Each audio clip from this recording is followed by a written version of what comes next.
आज से 4 राज्यों के दौरे पर प्रधानमंत्री मोदी 50,000 करोड़ से ज्यादा की परियोजनाओं का करेंगे लोकार्पण और शिलान्यास। आज छत्तीसगढ़ और उत्तर प्रदेश के दौरे पर रहेंगे पीएम मोदी। 8 जुलाई को तेलंगाना और राजस्थान का दौरा करेंगे पीएम मोदी सुबह 10:45 पर पहुंचेंगे रायपुर। प्रधानमंत्री आयुष्मान भारत परियोजना के तहत लाभार्थियों को कार्ड के वितरण की शुरुआत करेंगे। पीएम मोदी रायपुर में करीब 7,500 करोड़ रुपए की परियोजनाओं का लोकार्पण और शिलान्यास करेंगे। छत्तीसगढ़ में 5 राष्ट्रीय राजमार्ग परियोजनाओं का लोकार्पण और शिलान्यास करेंगे पीएम मोदी। आज उत्तर प्रदेश के गोरखपुर भी जाएंगे पीएम मोदी। गोरखपुर लखनऊ वंदे भारत एक्सप्रेस को दिखाएंगे हरी झंडी। गोरखपुर से प्रधानमंत्री गोरखपुर लखनऊ और जोधपुर अहमदाबाद को जोड़ने वाली 2 वंदे भारत ट्रेनों को दिखाएंगे हरी झंडी। PM Modi Gorakhpur railway station के पुनर्विकास की आधारशिला भी रखेंगे। गोरखपुर रेलवे स्टेशन से वंदे भारत एक्सप्रेस की हरी झंडी को लेकर तैयारी पूरी कर ली गई है। गोरखपुर रेलवे स्टेशन को रंग बिरंगी रोशनी से सजाया गया है। पीएम मोदी के गोरखपुर दौरे से पहले यूपी के सीएम योगी आदित्यनाथ ने गोरखपुर में गीता प्रेस का किया दौरा। पीएम मोदी के दौरे की तैयारियों का जायजा लिया। आज शाम करीब 5 बजे वाराणसी पहुंचेंगे पीएम मोदी। वाराणसी में सार्वजनिक कार्यक्रम में हिस्सा लेंगे। विभिन्न विकास परियोजनाओं का शिलान्यास और लोकार्पण करेंगे पीएम मोदी। कैबिनेट में फेरबदल के अटकलों के बीच पीएम मोदी ने की अहम बैठक। पीएम आवास पर 4 घंटे तक चली बैठक। जेपी नड्डा, अमित शाह रहे मौजूद। संगठन में बदलाव पर भी चर्चा हुई। 2024 चुनाव की तैयारी तेज हो गई है। पीएम मोदी की बैठक के बाद आज दिल्ली में बीजेपी की बड़ी बैठक। सभी राज्यों के अध्यक्ष और महासचिव रहेंगे मौजूद। दिल्ली में 18 जुलाई को होगी एनडीए की बैठक। चिराग पासवान टीडीपी के नेता हो सकते हैं शामिल। कुछ नए दल भी एनडीए में शामिल हो सकते हैं। शिरोमणि अकाली दल के नेता दलजीत सिंह चीमा ने कहा, एनडीए से गठबंधन नहीं करेगी शिरोमणि अकाली दल। पीएम मोदी फ्रांस की बेस्टिल डे परेड में लेंगे हिस्सा। फ्रांस यात्रा से पहले बोले पीएम मोदी, राष्ट्रपति मैक्रों से मुलाकात करके उत्सुक हूं। रणनीतिक साझेदारी और होगी मजबूत। पीएम मोदी के फ्रांस दौरे से पहले फ्रांस के राष्ट्रपति के राजनयिक सलाहकार और एनएसए अजीत डोभाल के बीच हुई मुलाकात। दिल्ली में एनएसए डोभाल से मिले इमैनुअल बोने। पीएम मोदी ने जापान भारत एसोसिएशन के अध्यक्ष और जापान के पूर्व प्रधानमंत्री योशिहिदे सुगा से मुलाकात की। योशिहिदे सुगा 100 से ज्यादा सदस्य वाले प्रतिनिधिमंडल के साथ भारत की यात्रा पर हैं। इस्तीफे की अफवाह पर भड़के एकनाथ शिंदे, कहा दूसरों के घर पर झांकने की बजाय अपना घर देखो। महाराष्ट्र में सियासी उथल पुथल के बीच बोले मुख्यमंत्री एकनाथ शिंदे, सरकार में नहीं कोई विवाद। विकास कार्यों से प्रभावित होकर साथ आए हैं अजीत दादा। पीएम मोदी के नेतृत्व में काम जारी रहेगा। अजीत दादा ने खुद ही स्वीकृत किया है कि ये विकास भी हुआ है। राज्य में डबल इंजन की सरकार जो हम कहते हैं, अजीत दादा के भी वही विचार है, इसीलिए वो साथ में आए। महाराष्ट्र के मुख्यमंत्री एकनाथ शिंदे ने उद्धव ठाकरे पर निशाना साधा। कहा मजबूत सरकार बनी है, इसलिए उनके पेट में दर्द हो रहा है। डबल इंजन की सरकार जो है ये बहुत मजबूती से काम कर रही है और इसीलिए इनके पेट में दर्द हो रहा है। दिल्ली में शरद पवार की अध्यक्षता में शरद गुट की बैठक हुई। बैठक में 8 प्रस्ताव पास हुए। बैठक में 25 नेता शामिल हुए। सभी ने शरद पवार पर जताया भरोसा। बैठक के बाद शरद पवार ने अजीत पवार को दिया जवाब। कहा, मैं ही हूं एनसीपी का अध्यक्ष, उम्र चाहे 82 हो या 92, मैं अभी भी इफेक्टिव हूं। दिल्ली में शरद पवार की अध्यक्षता में बैठक के बाद बोले पीसी चाको। बैठक में शरद पवार पर जताया गया भरोसा। 27 राज्य समिति ने शरद पवार पर जताया भरोसा। शरद गुट की बैठक में बागियों को लेकर भी प्रस्ताव हुआ पास। पीसी चाको बोले प्रफुल्ल पटेल, सुनील तटकरे समेत 9 बागियों को पार्टी से निकाला गया। एनसीपी में बगावत के बाद शरद पवार से मिले राहुल गांधी। दिल्ली में शरद पवार के आवास पर हुई मुलाकात। सुप्रिया सुले भी रही मौजूद। अजीत पवार ने दिल्ली में शरद गुट की बैठक को बताया अवैध। कहा, शरद पवार की बैठक की कानूनी वैधता नहीं है। अजीत पवार ने नरेंद्र राणे को बनाया मुंबई एनसीपी का अध्यक्ष। अजीत पवार ने नियुक्ति पत्र सौंपकर दी बधाई। आज मुंबई में बीजेपी विधायकों की बुलाई गई बैठक। शाम 7 बजे होगी बैठक। दिल्ली में मौजूद सभी बीजेपी विधायकों को मुंबई पहुंचने का निर्देश दिया गया। शिवसेना सांसद संजय सिरसाट का बड़ा दावा। का महाराष्ट्र कांग्रेस के विधायक भी पार्टी छोड़ना चाहते हैं। जल्द 17 विधायक महायुति में होंगे शामिल। शिवसेना सांसद संजय सिरसाट के दावे को कांग्रेस ने किया खारिज। अशोक चव्हाण बोले, कांग्रेस विधायकों के बीजेपी में जाने की खबरें बेबुनियाद। महाराष्ट्र में विधानसभा के मानसून सत्र से पहले स्पीकर राहुल नार्वेकर ने बुलाई बैठक। आज दोपहर 12 बजे विधान भवन में होगी बैठक। केंद्रीय मंत्री स्मृति ईरानी ने अपने संसदीय क्षेत्र अमेठी में विकास कार्यों का लिया जायजा। राहुल गांधी पर निशाना साधा, कहा अब सिर्फ रिबन काटने वाला दौर खत्म हो गया है। मानहानि मामले में राहुल गांधी पर गुजरात हाईकोर्ट का फैसला आज। मोदी सरनेम से जुड़े हुए मानहानि मामले में राहुल गांधी को सूरत की कोर्ट ने 2 साल की सजा सुनाई थी। राहुल गांधी ने 2019 लोकसभा चुनाव के प्रचार के दौरान मोदी सरनेम को लेकर दिया था विवादित बयान। राहुल पर दर्ज हुआ था मानहानि का केस।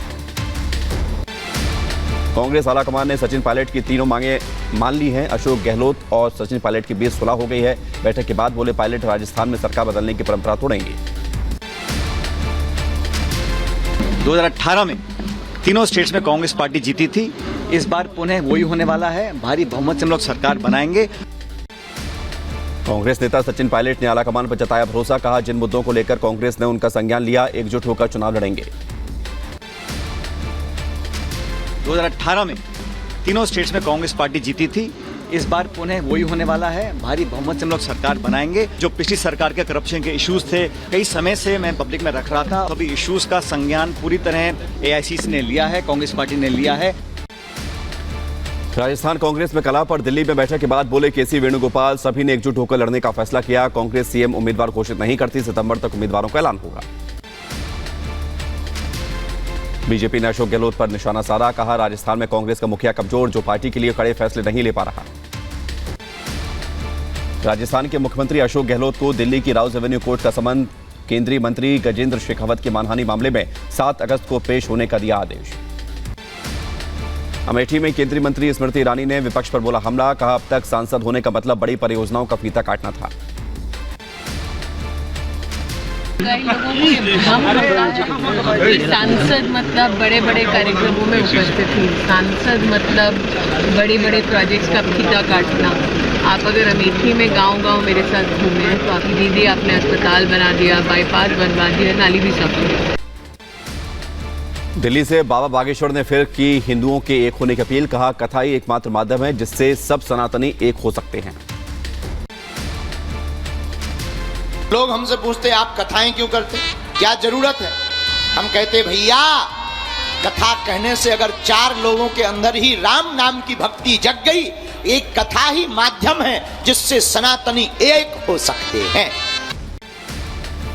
ज्ञानवापी विवाद से जुड़े हुए 7 मामलों की आज सुनवाई होगी। वाराणसी कोर्ट में सुनवाई होगी। पीएम मोदी के छत्तीसगढ़ दौरे को लेकर डिप्टी सीएम टीएस सिंहदेव ने निशाना साधा, कहा 4.5 साल बाद आ रहे हैं पीएम मोदी, ये चुनावी दौरा है। All India Muslim personal law board के प्रवक्ता कासिम रसूल इलियास ने यूसीसी का विरोध किया, कहा हमारे देश में कोई भी कानून समान नहीं है, इसलिए यूनिफॉर्म सिविल कोड नहीं लागू होना चाहिए। यूसीसी को लेकर कांग्रेस अध्यक्ष खड़गे से मिला all India Muslim personal law board का प्रतिनिधिमंडल। यूसीसी पर बोले एआईएमपीएलबी के मौलाना खालिद रशीद, देश में सभी धर्मों के अपने पर्सनल नियम, तो फिर लॉ कमीशन को प्रस्ताव भेजकर अपनी बात रखी हमने। इंटरनेशनल सूफी कारवां के अध्यक्ष मुफ्ती मंसूर ने समान नागरिक संहिता को लेकर जल्दबाजी का आरोप लगाया, कहा हमें अभी ड्राफ्ट का करना चाहिए इंतजार। All India Muslim personal law board के यूसीसी पर विरोध को लेकर वीएचपी नेता विनोद बंसल ने कहा महिला सशक्तिकरण के बारे में सोचे बोर्ड, मामले में राजनीति ठीक नहीं। कन्हैया कुमार को कांग्रेस में बड़ी जिम्मेदारी मिली है, कांग्रेस ने national students union of India का इंचार्ज बनाया है। दिल्ली शराब घोटाले मामले में दिनेश अरोड़ा गिरफ्तार, ईडी ने कारोबारी दिनेश अरोड़ा को किया गिरफ्तार। बीजेपी सांसद सुशील मोदी ने बिहार के डिप्टी सीएम तेजस्वी यादव पर निशाना साधा, कहा जल जमाव की वजह से दरभंगा मेडिकल कॉलेज बंद होने से जनता परेशान है, विदेश में छुट्टियां मना रहे हैं तेजस्वी। पश्चिम बंगाल के कोलकाता में बीजेपी का प्रदर्शन, राज्य चुनाव आयोग के सामने बीजेपी ने किया प्रदर्शन, राज्य में कानून व्यवस्था को लेकर प्रदर्शन। मध्य प्रदेश के सीधी कांड के पीड़ित से मिले सीएम शिवराज, पैर धोकर किया पीड़ित का सम्मान, पीड़ित के साथ बैठक करके खाना भी खाया। देश के कई हिस्सों में भारी बारिश, केरल गोवा में रेड तो कुछ राज्यों में ऑरेंज अलर्ट जारी। अमरनाथ यात्रा के लिए 8वां जत्था हुआ जम्मू के भगवती नगर बेस से 7,000 10 तीर्थयात्रियों का जत्था पवित्र गुफा के लिए रवाना हुआ। आतंकवाद पर दुनिया को भारतीय विदेश मंत्रालय का संदेश, कहा अभिव्यक्ति की स्वतंत्रता के नाम पर आतंकवादी तत्वों को स्थान न दें।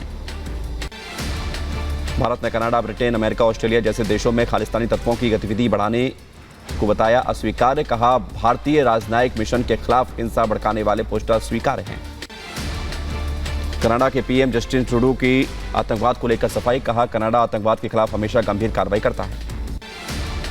भारतीय विदेश मंत्रालय के बयान को लेकर ब्रिटेन की तरफ से सफाई आई। कहा भारतीय मिशन पर कोई भी प्रत्यक्ष हमला पूरी तरह से अस्वीकार्य है। विदेश मंत्री एस जयशंकर विशेष मिशन पर तंजानिया में हैं। वो भारत सरकार से मिले कर्ज से बन रही जल आपूर्ति परियोजना की समीक्षा करेंगे। महिला पहलवानों के द्वारा ब्रजभूषण शरण सिंह के खिलाफ यौन शोषण के मामले में दाखिल चार्जशीट पर राउज एवेन्यू कोर्ट करेगा सुनवाई। पिछली सुनवाई में दिल्ली पुलिस से कोर्ट ने मामले जुड़े हुए सीडीआर रिपोर्ट और एफएसएल रिपोर्ट दाखिल करने के लिए कहा था। 1984 के सिख विरोधी दंगों के मामले में कांग्रेस नेता जगदीश टाइटलर के खिलाफ सुनवाई। टाइटलर के खिलाफ दायर आरोप पत्र पर राउज एवेन्यू कोर्ट करेगा सुनवाई।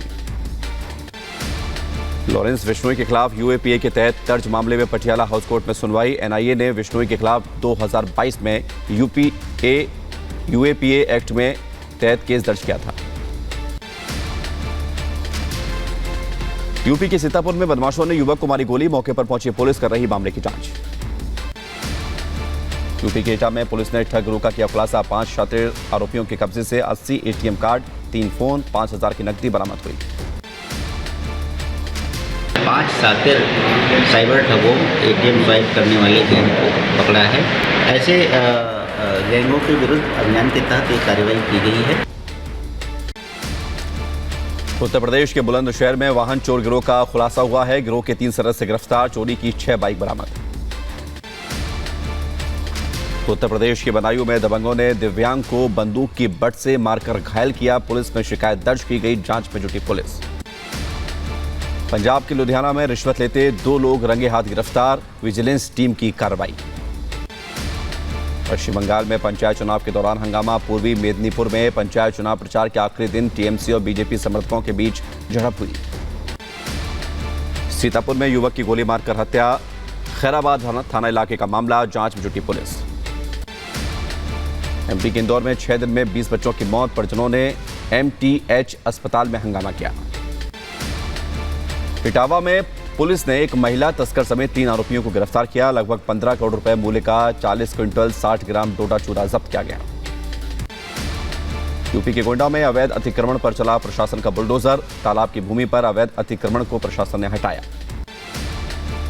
यूपी के गोंडा में बड़गांव पोस्ट ऑफिस पर सीबीआई की छापेमारी।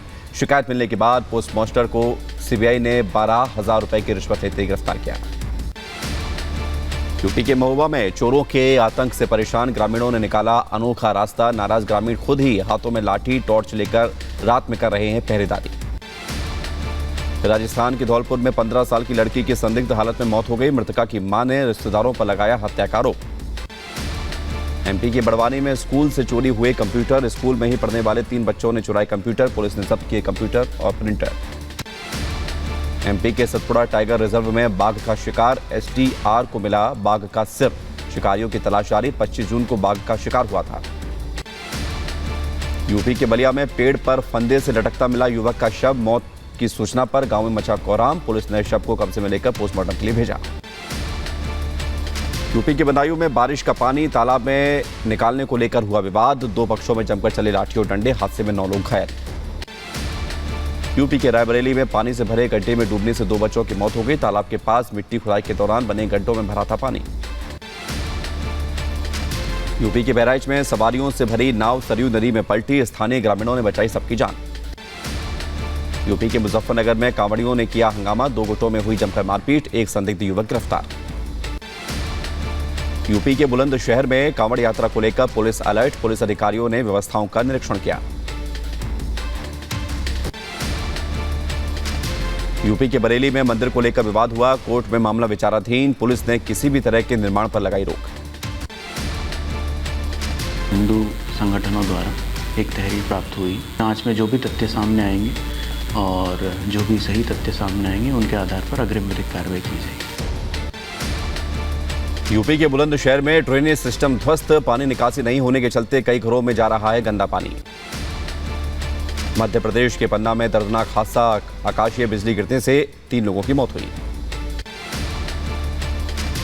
यूपी के महोबा में आकाशीय बिजली गिरने से महिला की मौत, परिवार में मचा कोहराम। यूपी के रायबरेली में आकाशीय बिजली गिरने से मचा कोहराम, महिला समेत 2 की मौत, 3 घायलों को अस्पताल में भर्ती कराया गया। बेलारूस के राष्ट्रपति लुकाशेंको का खुलासा, लुकाशेंको ने कहा रूस में है Wagner chief Prigozhin. South Africa के जोहान्सबर्ग के पूर्वी इलाके में जहरीली गैस रिसाव से मरने वालों की संख्या 17 हो गई। अधिकारियों ने घटना के लिए दक्षिण अफ्रीका में अवैध सोना निकालने को बताया जिम्मेदार। दक्षिण पश्चिम लंदन में स्कूल में एक कार घुस गई, हादसे में एक बच्चे की मौत हो गई, 6 लोग घायल हुए। पुलिस ने एक महिला को गिरफ्तार किया। न्यू जर्सी पोर्ट पर 5000 कारों को ले जा रहे एक मालवाहक जहाज के अंदर कारों में लगी भीषण आग, हादसे में 2 अग्निशामकों की मौत हुई।